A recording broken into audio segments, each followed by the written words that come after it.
The rain finally let up here on Sunday afternoon. We're gonna go up here. I'll give you a little more in-depth look at the alternator setup here on this Farmall M of mine. The tractor's a 49, and over there's the generator. That was what was on it originally. The main reason we had to change it out was the big old hydraulic pump setup I got on here. That thing eats a lot of current, and the generator just couldn't keep up. And so, thanks to Kevin and Martha Muller, they had a one-wire Chevy alternator down there. Now, if you notice, I'm not using any aftermarket brackets. They make kits for these. There's one like it's like $164 on eBay. It's an alternator, it's brackets, it's wiring, it's this, it's that, you know, it's everything except, you know, everything but the patience to put it together. Well, what you see in there bracket-wise is all original stuff. Now down here at the bottom on the alternator, on the big end, a couple things we had to do. Right there where that red factory bracket is, as you can see, like I said, that's OEM, that's the original generator bracket right there. You only use the front side of it.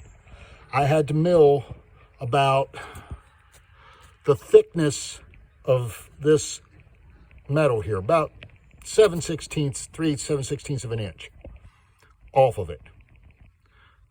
And that made it so that the pulley, the belt, would more or less line up. Now, if this were some high RPM application, this would never work. So if you come back here and look at it, you can see that alternator's cattywampus. The alternator's leaning forward. Now, if I was real industrious, I would go back in here and I'd heat it up. I'd take the alternator back off and I'd take a blue wrench, I'd heat it up along about in there on that metal bracket, and I'd give her a little tweak and so that the alternator set square. However, I'm not that motivated. Now, one thing I will tell you is this is a 3/8 bolt, just a grade 5, grade 2 bolts, nothing spectacular. But the hole in the bracket down here, right there, if you notice it isn't threaded. What we ended up doing was I threaded that to 3/8/16, which is what the bolt was, 3/8 coarse thread. And I threaded it in there, then you can see I put that nut on the back with a lock washer just as some cheap insurance. And if you look up top here, get around there. Oh, get out of here. I know the power's low. Get over it.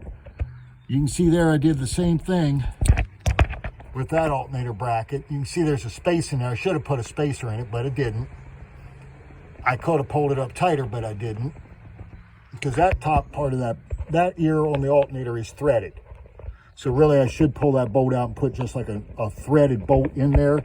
And that would probably, if I was to put an actual full thread bolt on that, and then come down here and take that bolt out of the original bracket, that would let that whole thing turn and come back into perfect alignment, and the world would not come to an end, and the dogs and the cats wouldn't try to live together, yada yada yada yada.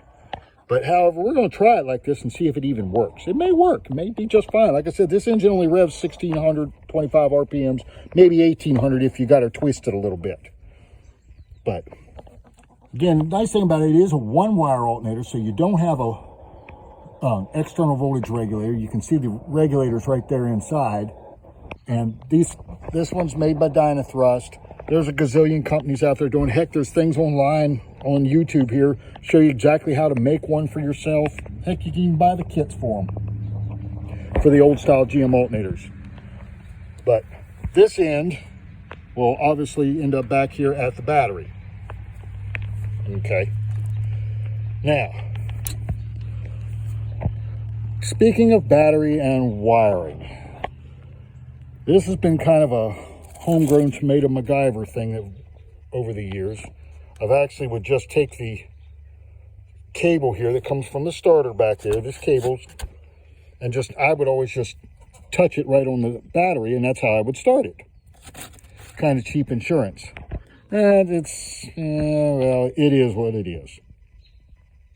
If you notice, I'm using the wing nut terminals on this setup so that I can hook as many positives there as I need to, which I'm not, obviously I'm not going to hook a bunch of them to it, but my feeds can come right from the battery and I don't have to try to fool with the clamp on terminal ends, battery terminal ends that never seem to work right, because this train wreck is out of here. This is some of its original equipment wiring. You can see the cloth wire, the cloth insulation rather. That's an original ignition on-off switch down there for the ignition. And this is the wiring up here goes out to the headlamps. And as you can see, it's crap.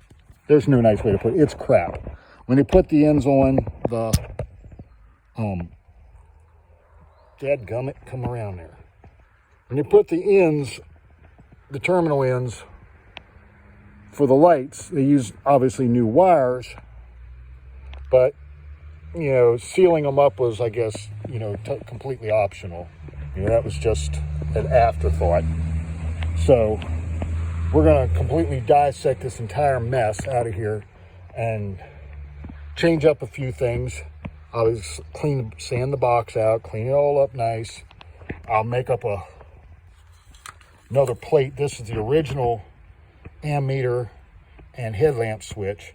So I'll probably reuse the switch box. I'm just going to put a modern 12 volt ammeter in it that reads negative ground as opposed to positive ground, because this one's always read backwards ever since I had it. And then we'll take that headlight switch out, and that'll be where my momentary button goes for my starter, because that is going to be hooked down here. There's going to be a Ford solenoid mounted on there so that I don't have to have high amperage circuits coming into the truck, or into the switch box, what I'm trying to say, into the truck, cheese crackers. It's going to be basically the same setup I put on farm truck when the ignition switch went out of it. Just to turn the key on, push the button, and it starts. The key, all it does is, you know, activate the ignition. So I'm probably going to retain my original switch, because let's face it, that is a cool looking switch. You don't see them like that anymore, you know, and it still works. I mean, you look at the back side of it, yeah, I might end up replacing it with an original equipment switch, a new one, but I'm going to keep the original design. And that way I can have my push button there. I can have some small switches on either side for the headlamps and roll with it from there. So stay tuned as we go on throughout this mess through the rest of the week. I'm going to try to finish it up tomorrow. Now, I'm sure somebody's going to be saying, why didn't you take the hood off of this thing? Well, I kind of had a moment. And as you can see, it's close to the bottom of the exhaust. Well, the last time I had to do exhaust on this thing, I decided to be a genius, and I ran a through bolt through that little stub of pipe that comes out the top of the manifold. Well, I can't get that bolt back out, so that means I can't get that muffler off without beating the daylights out of it, and the hood's already wonked up. So in the interest of not completely demolishing the hood and making it look any worse than what it already does, I said, to heck with it, I'll work around it. A little bit of propping, a little prying, and it done okay. We're all right. So hopefully we can get this done and get her ready to get down to the field, because we got a lot of manure to haul this year. So that's about all that's been going on around here. Hopefully that helped you out a little bit as to how you can upgrade the charging system on your vintage Farmall. And I mean, this will work on an H2.